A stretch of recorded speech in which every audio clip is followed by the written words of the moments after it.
প্রথমেই যেটা বলতে হয় যে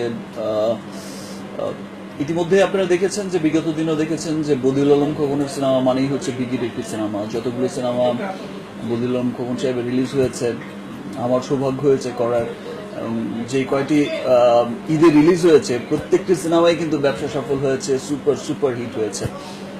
এই সিনেমাটার স্পেশালিটি হচ্ছে, মানে এই সিনেমার স্টোরি বলার আগে আমি একটি এখনকার স্টোরিটা না বলে পারছি না, সেটা হচ্ছে যে সবচাইতে বড় স্টোরি হচ্ছে এই সিনেমার যে বদিউল আলম খোকনের এটা সেকেন্ড সিনেমা। ফার্স্ট সিনেমা ছিল হিরো দ্য সুপারস্টার, যেটা মুক্তির আগেই ব্যবসা সফল ছিলেন এবং সেটা ছিল 121টি সিনেমা হলে। This is the first time in Bangladesh, যেটি হচ্ছে 162টি হল হয়েছে, প্রায় 250 হল হবে আর কি।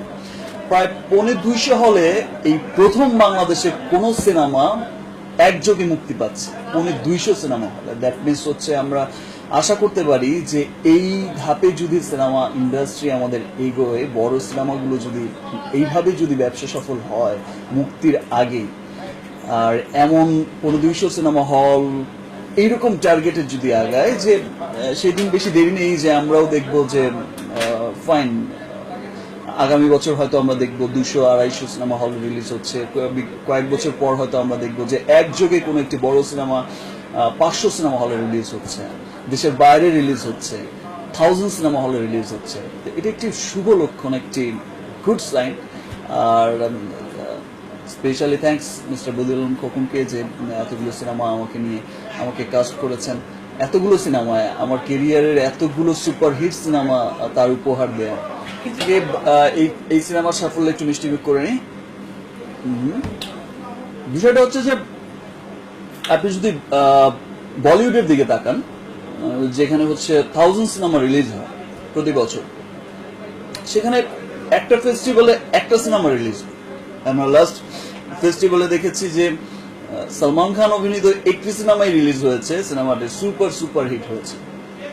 তো যেখানে 1000 সিনেমা রিলিজ হয় প্রতি বছর, সেখানে তো আসলে একটা ফেস্টিভ্যালে মিনিমাম তো 10টা 15টা 20টা 50টা ছবি রিলিজ হবে আমরা আশা করতে পারি। আর যাদের স্ক্রিন হচ্ছে অলমোস্ট 10,000, মানে গ্লোবাল একদম অল ওভার দ্য ওয়ার্ল্ড মিলে যদি ওদের মার্কেট ধরা হয়, যে 10,000 হবে ওদের স্ক্রিনে রিলিজ হয়। যে কোনো বড় সিনেমা 5,000 6,000 সিনেমা হলে রিলিজ হচ্ছে একযোগে। তো সেখানে তো আমরা হয়তো বা দেখতে পারতাম যে আমরা আশা করতে পারি যে 50টি সিনেমা কেন রিলিজ হচ্ছে না বলিউডে, যেখানে 1000 সিনেমা মুক্তি পায় প্রতি বছর। আসলে বিষয়টা হচ্ছে যে সিনেমা ইন্ডাস্ট্রিকে এগোনোর জন্য আপনাকে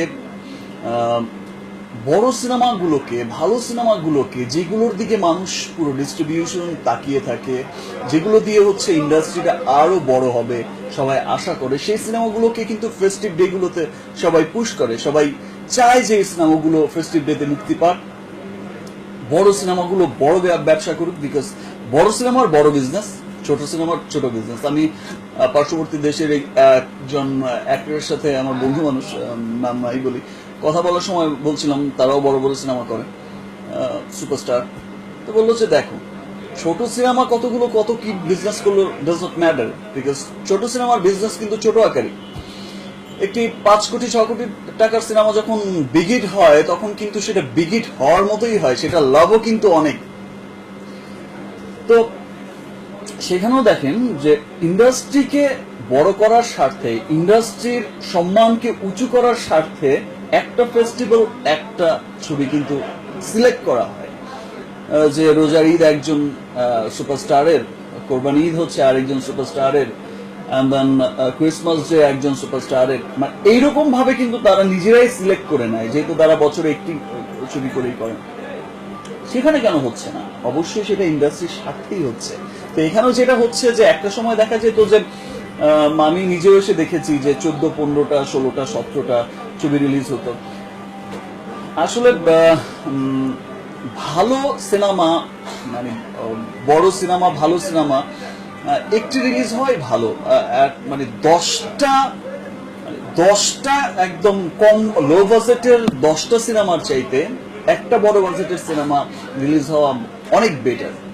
এটা আমরা পার্শ্ববর্তী দেশ থেকেও শিখছি। দ্যাট মিনস হচ্ছে যে বলে মানে একটা প্রবাদ বাক্যে আছে না যে লায়ন একটা হলেই যথেষ্ট।